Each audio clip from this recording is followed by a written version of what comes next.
Halo, selamat pagi teman-teman semua.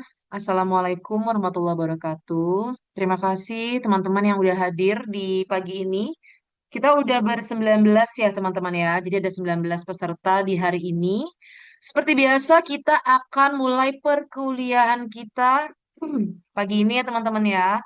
Materi yang akan kita bahas pasar tenaga kerja, tanah, modal, dan juga kewirausahaan. Oke, teman-teman gimana kabarnya? Sehat semua? Alhamdulillah sehat Alhamdulillah, Ibu. sehat Ibu. Sehat ya. Oke, tanpa banyak buang-buang waktu ya teman-teman ya.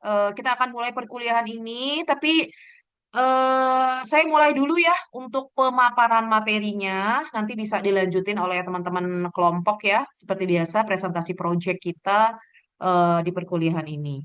Oke, izin saya share screen materinya ya.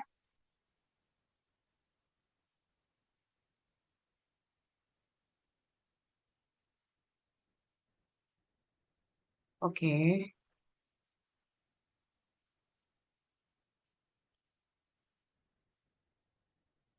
sudah muncul ya teman-teman semua ya.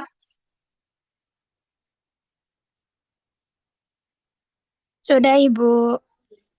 Sudah Oke. Ibu. Oke, teman-teman. Ini sebenarnya kita udah ya di beberapa minggu terakhir ya kita bahas terkait dengan pasar tenaga kerja. Tapi ini kita sedikit flashback lagi, kita review lagi ya teman-teman ya, biar teman-teman bisa lebih paham. Oke, pasar tenaga kerja ya. Di sini pasar ya tempat yang memang mempertemukan penawaran tenaga kerja, yaitu ya karyawan yang apa karyawan ya calon karyawan, individu yang mau join bekerja di perusahaan, di pabrik dan lain sebagainya. Nah, jadi di sini, jadi ada juga ya teman-teman ya, pasar tenaga kerja. Kalau kita kan biasanya tuh ya pasar barang, pasar jasa gitu ya teman-teman. Tapi pasar tenaga kerja pun ada. Di sini tempat berkumpulnya ya pihak-pihak, individu, orang-orang yang ingin bekerja. Ya mereka melamar pekerjaan gitu ya teman-teman ya. Nah, di sini eh, apa, permintaannya nih ya teman-teman ya dari pihak perusahaan atau si pemberi kerja.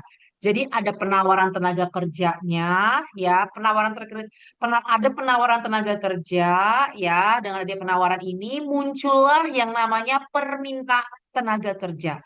Jadi perusahaan itu tuh karena mereka membutuhkan ya, mereka membutuhkan resource ya, manpower, tenaga kerja, ya, untuk dijadikan karyawan, untuk dijadikan staff, untuk posisi-posisi tertentu, di bagian-bagian tertentu, gitu ya teman-teman ya. Nah, jadi muncul nih di pasar tenaga kerja, permintaan akan tenaga kerja. Ya, karena dia permintaan tenaga kerja, nah ada lagi nih muncul ya penawaran tenaga kerjanya ya dengan background S1, lulusan manajemen, apa konsentrasi pemasaran untuk apa? Untuk permintaan tenaga kerja yang akan menempati posisi marketing staff misalnya atau sales and marketing atau marketing digital team kayak gitu-gitu teman-teman. Oke, nah jadi pasar tenaga kerja itu tuh di situ tempat yang mempertemukan adanya penawaran tenaga kerja, jadi individu ya orang-orang yang ingin bekerja dengan adanya permintaan tenaga kerja dari perusahaan, dari industri, dari organisasi atau si pemberi kerja tersebut. Penawaran penawaran tenaga kerja, jumlah jam kerja yang pekerja siap tawarkan pada tingkat upah tertentu. Iya, teman-teman. Ya, kita sebagai apa istilah itu kita yang memiliki tenaga kerja, kita yang memiliki apa ya ya kita nih kita sebagai calon karyawan gitu ya kita sebagai individu gitu ya pada saat kita itu melamar pekerjaan ya pastinya tuh akan ada yang namanya upah atau benefit ya teman-teman ya atau apa ya istilahnya ya ya upah ya teman-teman ya upah yang akan kita terima gitu ya sesuai dengan jumlah jam yang akan kita berikan kepada perusahaan tersebut kita sebagai kita menawarkan eh, posisi kita gitu ya, diri kita gitu ya untuk apply untuk masuk ke tenaga pemasaran atau ke bagian keuangan misalnya kayak gitu ya, teman-teman. Nah, itu tuh udah siap dengan konsekuensinya gitu loh. Kita memang akan mendapatkan konsekuensi menerima upah ya, teman-teman ya. Menerima upah. Nah, tapi kita juga harus siap untuk memenuhi berapa lama, berapa jam kita harus stay bekerja memenuhi kebutuhan jam tenaga kerja di perusahaan tersebut. Kalau kita sih biasanya normalnya ya teman-teman ya, kita itu kerja seminggu itu tuh 40 jam ya teman-teman ya. 40 jam untuk mendapatkan upah tertentu. Nah, upah kan macam-macam ya teman-teman ya. Balik lagi ya, upah tuh kita ditentukan oleh regional, daerah tertentu, provinsinya ya. Upah regional misalnya di Sukabumi gitu ya. UMR, ada apa gaji UMR, UMP-nya berapa gitu ya teman-teman ya. Misalnya 5 juta gitu ya selama sebulan. Nah, itu kita akan mendapatkan upah tersebut gitu ya dengan kita bekerja selama 40 jam dalam satu minggu. Kalau 40 jam dalam seminggu itu tuh artinya kita bekerja selama 9 jam dalam satu hari. Ya, kalau kerja dari jam 8 pagi berarti kita pulang jam 5 sore. Ya, kalau kita eh, kita masuk jam 9 berarti kita pulang jam 18 ya jam 6 sore kayak gitu teman-teman. Itu selama 5 hari, Senin sampai dengan Jumat. Itu teman-teman. Ya, jadi 9 jam itu sebenarnya adalah plus 1 jam untuk kita istirahat teman-teman. Ya, jadi hitungannya 9 jam, 9 jam, 8 jamnya itu kita bekerja, 1 jamnya itu kita istirahat teman-teman. Oke, permintaan tenaga kerja, tadi penawaran ini permintaan tenaga kerja, jumlah jam kerja yang diminta pengusaha berdasarkan tambahan pendapatan dari pekerja tersebut. Ini sebenarnya sih ya penawaran tenaga kerja ya ini berarti ya individu ya yang ingin bekerjanya gitu ya teman-teman ya, dengan jumlah jam kerja yang memang dia tawarkan gitu loh. Tapi kalau misalnya kita dari sisi permintaan ya perusahaan industrinya meminta kita mengalokasikan dana untuk jumlah jam kerja tertentu, teman-teman. Ya, Jadi kalau biasanya tuh dalam KKB itu apa ya? KKB itu apa sih? Pokoknya KB-nya tuh kerja bersama. Kayaknya apa ya? PKB, sorry PKB, perjanjian kerja bersama gitu. Itu biasanya kita ada ketentuannya juga teman-teman. Dan bahkan di Undang-Undang Ketenagakerjaan juga sama ya, ada peraturannya lah. Ya itu tadi teman-teman ya, kita bekerja selama 9 jam intinya. Tapi balik lagi, ada juga tuh teman-teman yang kita tuh hari Sabtu juga harus masuk ya, harus harus masuk. Nah, itu biasanya kita kalau datangnya jam 9 sore, jam 9 sore, jam 9 pagi. Nah, kita pulangnya jam 5 sore. Nah, sisa 1 jam kan teman-teman. Nah, 1 jam itu tuh kita kita apa kita sisa 1 jam. Jadi Senin sampai dengan Jumat ya teman-teman. Senin sampai dengan Jumat itu kita berarti dapat 5 jam. Nah, 5 jam itu tuh kita alokasikan ke hari Sabtu. Makanya kadang-kadang ada tuh pekerja yang masuk di hari Sabtu tapi cuma setengah hari. Itu balik lagi ya ke perjanjian perusahaan dengan tenaga kerjanya itu seperti apa, dengan karyawannya itu seperti apa. Oke, contoh jika industri teknologi ya permintaan programmernya itu meningkat, maka tingkat upah mereka cenderung naik karena nilai tambah produk mereka. Ini eh kalau kita bahas dari kurvanya ya teman-teman ya, atau teorinya ya teman-teman ya. Jadi kalau pasar tenaga kerja nih teman-teman, kalau rame nih banyak perusahaan IT ya teman-teman ya, karena kita sekarang tuh udah hidup bersinggungan dengan yang namanya IT, makanya banyak banget yang namanya perusahaan IT ya teman-teman ya, perusahaan IT. Nah kalau perusahaan IT-nya banyak ya berarti tim IT-nya juga pasti akan meningkat teman-teman ya tim IT-nya meningkat gitu ya makanya perusahaannya mau tidak mau mereka akan meningkatkan apa ya mungkin dari upah diberikan yang terbaik gitu ya. Karena kalau misalnya nggak berikan yang terbaik, nanti dia bisa pindah-pindah gitu ya teman-teman ya.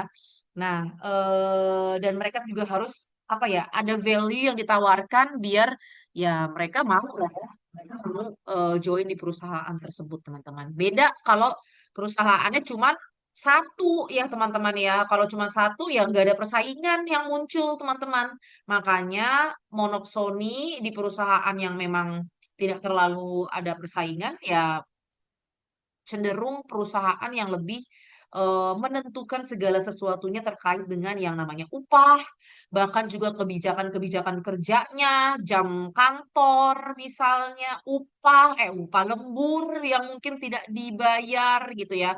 Bilangnya tuh sebagai bentuk dedikasi ya teman-teman. Tapi ya balik lagi lah ya, kita kan namanya keringat ya kita juga harus dibayar intinya kayak gitu. Tapi memang balik lagi teman-teman ya, balik lagi ke perusahaannya ya. Kalau memang apa namanya udah deal juga pola mainnya seperti itu, ya mau tidak mau si karyawan harus mengikuti. Oke, menentukan upah di pasar tenaga kerja. Nah, ini pasar tenaga kerja persaingan sempurna. Nah, ini kalau persaingan sempurna ya, biasanya ya kalau yang tadi yang sebelumnya kita belajar teman-teman ya itu kan pasar tenaga kerja persaingan tidak sempurna sebenarnya ya, makanya muncul istilah monopsoni, dia menguasai apa satu pasar tenaga kerja atau ya satu dua tiga gitulah teman-teman ya, nggak banyak intinya kayak begitu teman-teman ya. Kalau yang persaingan sempurna, perusahaannya banyak, teman-teman. Ya, perusahaannya banyak. Tidak ada satupun pihak yang bisa mempengaruhi upah, ya bahkan pekerjanya atau bahkan perusahaannya, teman-teman. Karena apa? Karena ini ditentukan oleh permintaan dan penawaran kerja. Titik keseimbangan upah ya terjadi ketika jumlah yang bersedia kerja gitu ya itu eh, sama teman-teman ya.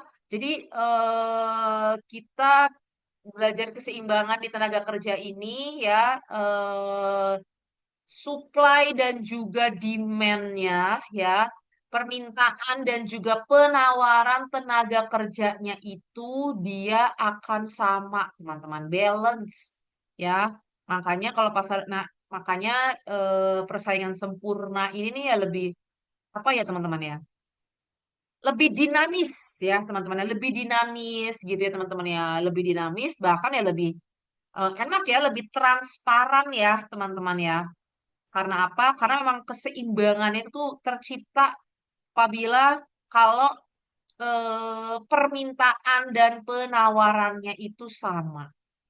Oke, modal dasar permintaan tenaga kerja itu turun, tapi kayak jarang ya teman-teman ya. Kita tuh apa namanya upah itu tuh turun ya. Ini tapi ngomongin tenaga kerja ya. Permintaan tenaga kerja akan turun ya apabila upahnya selalu semakin tinggi ya teman-teman ya. Ya perusahaan-perusahaan pasti akan menahan ya untuk melakukan efisiensi teman-teman, khususnya dari staff.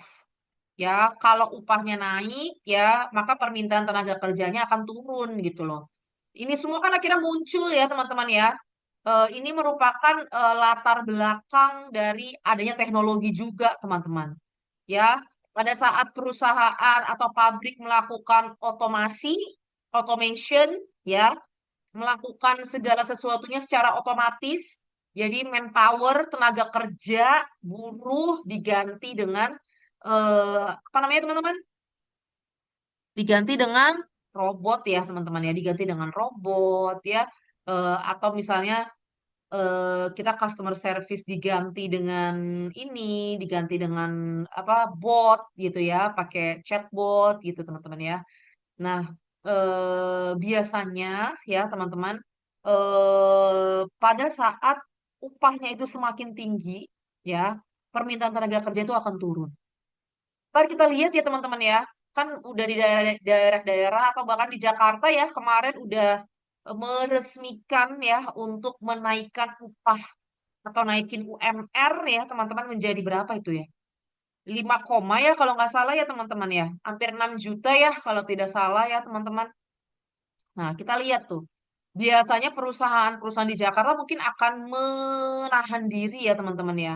Untuk perekrutan atau mencari karyawan baru gitu ya teman-teman. Pasti nanti ujung-ujungnya mereka diminta untuk melakukan efisiensi teman-teman.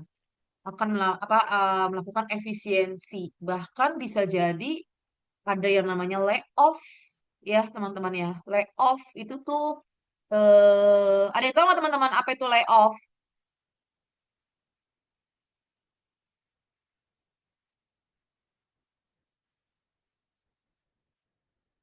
Layoff tuh ya, Badai off kerja bukan, Bu? iya betul. Apa itu layoff kerja?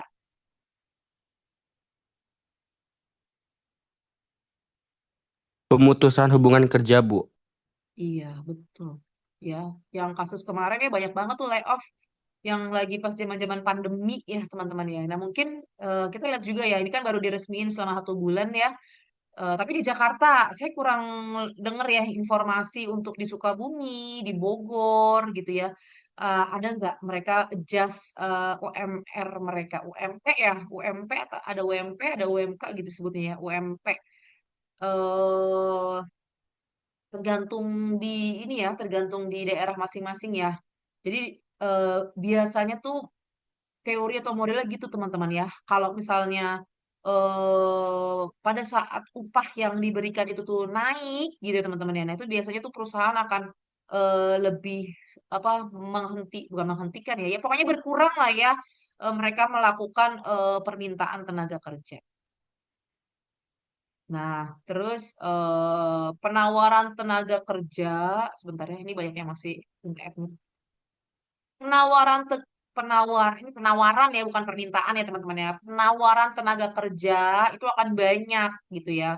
Seiring dengan upah naik. Banyak lah pasti ya teman-teman ya pada saat tahu di Jakarta lagi naik nih, banyak tuh mungkin yang apply di Jakarta, orang daerah yang akan apply ke Jakarta, pindah ke Jakarta. Bahkan kan terakhir-terakhir ini juga banyak ya, mereka tuh pindah ke Bekasi, teman-teman tuh. Mereka pada pindah ke Bekasi, apa namanya, ya sehingga, kayaknya ada sih nanti kita di slide-slide berikutnya.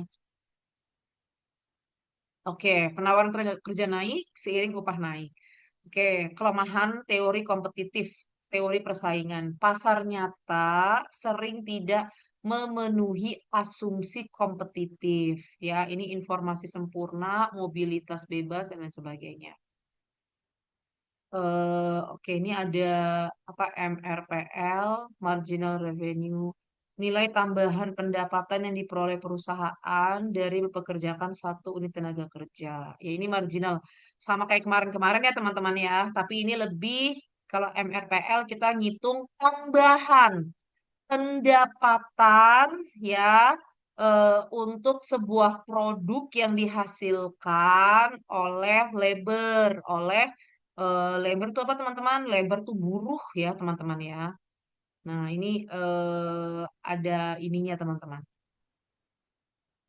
MRP, MRP, marginal physical product, tambahan output, output fisik tuh berarti tambahan jam kerja ya, output fisik jam kerja yang dihasilkan ya.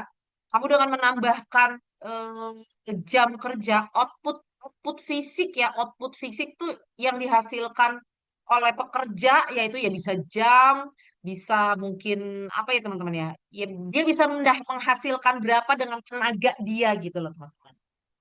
Marginal revenue, tambahan penerimaan, tambahan pendapatan ya dari menjual satu unit output tambahan. Nah, ini teman-teman, kalau yang tadi kan pasar sempurna ya, teman-teman ya. Kalau kalau upahnya naik, cenderung kita pasti bakal naik tuh, teman-teman ya. Penawaran tenaga kerjanya akan semakin banyak tuh orang-orang yang pindah ke Jakarta, pindah ke Bekasi, gitu ya, teman-teman ya. Untuk apa? Untuk mendapatkan penawaran tenaga kerja. Ya ampun, kita 10 menit lagi habis, teman-teman. Penawaran tenaga kerja, gitu ya, teman-teman ya, untuk mendapatkan eh, upah yang lebih baik. Oke, monopsoni, pasar tidak sempurna, hanya ada satu perusahaan yang membeli tenaga kerja kita, teman-teman, di suatu wilayah. Ya, jadi perusahaannya terbatas. Perusahaannya cuma satu, ya, teman-teman ya. Misalnya teman-teman tuh pengen kerja di perusahaan yang memang apa ya istilah biasanya yang tadi saya pernah bilang ya teman-teman ya kalau monopsoni itu sebenarnya tuh cenderung muncul di lokasi-lokasi tertentu gitu ya kayak misalnya di bukan di kota besar lah ya teman-teman ya di kota besar seperti apa ya teman-teman ya eh Lombok gitu Lombok kan juga ya dia nggak kota besar sih ya karena dia lebih ke ini ya ya, kota industri kan paling hanya yang di Pulau Jawa ya, teman-teman ya. Nah, di luar Pulau Jawa itu tuh lebih rentan ya, terdapat pasar tidak sempurna atau monopsoni. Ya, teman-teman nanti kalau misalnya habis kita sambung lagi ya. Oke, akibatnya apa? Kalau cuma ada satu perusahaan, perusahaan bisa ya mempengaruhi, memutuskan berapa besar upah yang akan diterima oleh pekerja. Ya, walaupun ya balik lagi daerah-daerah tertentu tuh punya ya teman-teman ya, punya UMP. Nah, kalau upah kayak begini kan UMP, UMR gitu-gitu teman-teman ya, itu tuh udah memang ada intervensi dari pemerintah juga. Pemerintah setempat lah ya, Pemda setempat gitu ya, yang ngebantu merumuskan, oke di Pontianak kita mau berapa nih tingkat upah yang akan diberikan. Nah, itu mereka juga punya tuh teman-teman formulasinya.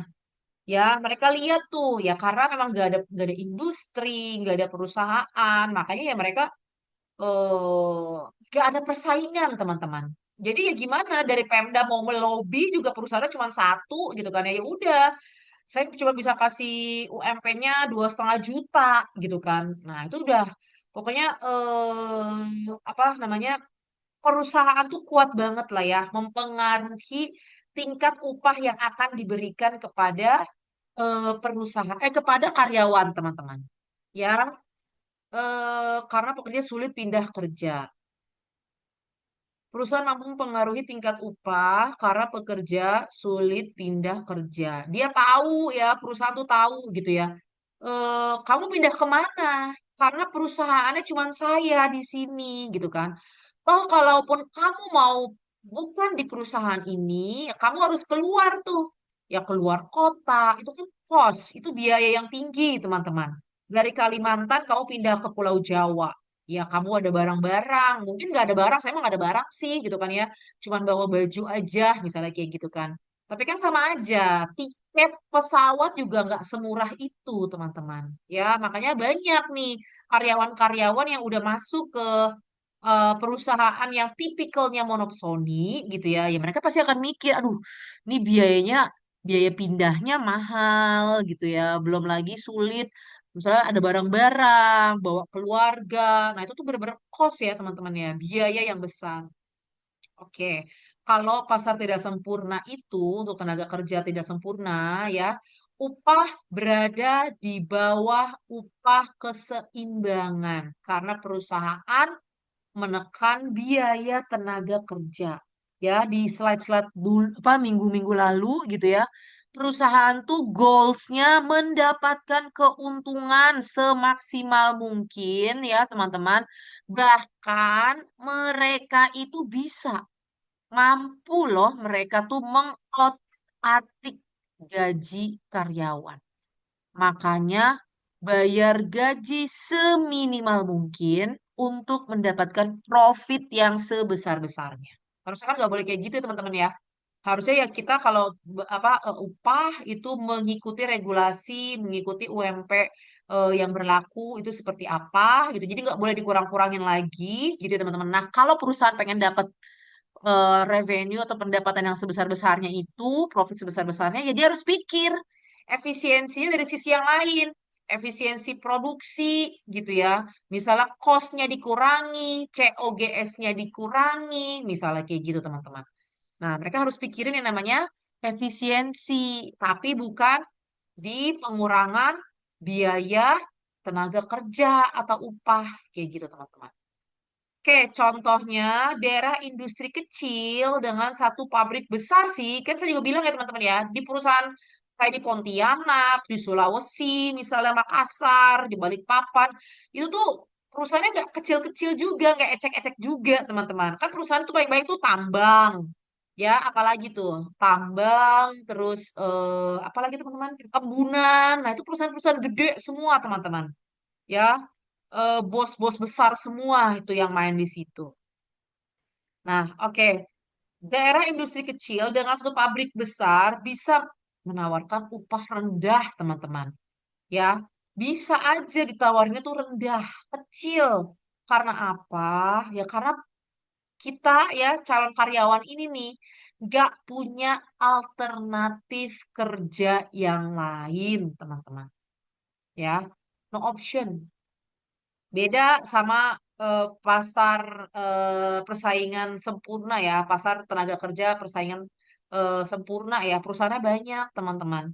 Kamu pengen ke perusahaan tambang di Jakarta tuh banyak banget. Tapi kalau di Makassar misalnya atau di Balikpapan dikit, teman-teman. Pasar apa? Ada sih mungkin, tapi tuh nggak terlalu dinamis seperti di kota-kota besar seperti Jakarta dan sekitarnya gitu loh teman-teman. Ya, bahkan tambang aja perusahaan tambang aja banyak banget teman-teman. Di sana ya di Balikpapannya, di atau di Makassar itu hanya aja kita sebutnya. Tapi semua office, semua otak yang berputar gitu ya, pemikiran-pemikiran ide kreatif semuanya ada di Jakarta. Kalau di mana di luar kotanya itu tuh hanya site-nya aja. Oke, peran. Nah, ini kita belajar lagi nih. Serikat pekerja atau ada SPSI ya. Kalau teman-teman tuh ngelihat 1 Mei kan suka ada hari buruh ya. Hari buruh tuh dominan dengan demo karyawan. Ya, dan itu banyak tuh SPSI, Serikat Pekerja Seluruh Indonesia. Ada lagi SPMI, banyak sih sebenarnya teman-teman. Serikat Pekerja Metal dan SPMMI, Serikat Pekerja Manufacturing Metal Indonesia. Jadi itu perusahaan baja tuh bisa otomotif juga masuk ke SPMI ya. Elektronik juga bisa masuk ke SPMI, tapi kalau ininya kita sebutnya tuh biasanya SPSI, Serikat Pekerja Seluruh Indonesia. Oke, pasar tenaga kerja monopoli, tenaga kerja bersatu. Jika pekerja membentuk serikat pekerja yang kuat, nah, mereka dapat mempengaruhi penawaran tenaga kerja secara kolektif. Nah, ini kita belajar kalau nggak salah waktu itu yang ini teman-teman ya. Kalau ada SPSI, bisa tuh dibantu tuh teman-teman untuk nego-nego gitu loh teman-teman. Ya, serikat dapat menuntut upah lebih tinggi. Nah, ini sebagai apa kalau SPSI itu sebagai bentuk untuk bisa bernegosiasi untuk perusahaan monopsoni. Nah, kalau SPSI atau serikat pekerja ini teman-teman itu biasanya memang untuk muncul ada gitu ya untuk perusahaan-perusahaan yang karyawannya tuh lebih dari 100. Lebih dari 100 itu tuh mereka punya serikat pekerja teman-teman. Tapi kalau di bawah itu kayaknya jarang ya ada serikat pekerja. Saya dulu di Astra aja sih ada serikat pekerja ya teman-teman. Oh, ada juga sih di ini saya ada juga sih di perusahaan apa tuh namanya? eh Restoran waktu itu ya. Tapi restorannya jaringan internasional gitu sih, makanya dia punya serikat pekerja. Tapi di beberapa perusahaan terakhir itu saya nggak ada serikat pekerjanya ya teman-teman ya, karena memang di situ paling cuma 50-60 karyawan aja, nggak banyak. Oke.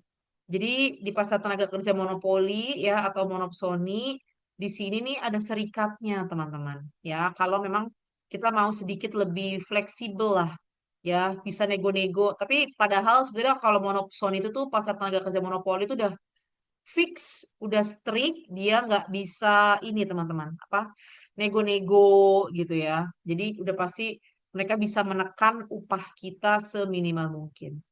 Oke, teori upah efisiensi.